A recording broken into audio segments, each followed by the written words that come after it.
Law of conservation of mass investigation with ice பார்த்தலாமா வாங்க பார்க்கலாம். Mummy எனக்கு ஒரு ஆரஞ்சு ஜூஸ் தோ எடுத்துட்டு வரேன் சமியோ.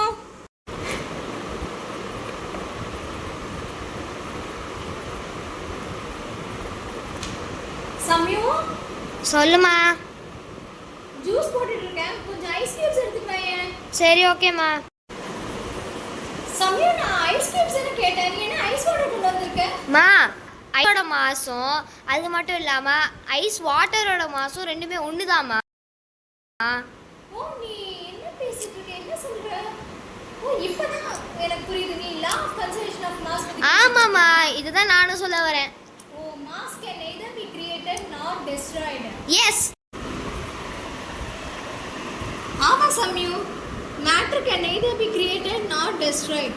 அதாவது மாஸ் ஆஃப் ஐஸ் வாட்டர்,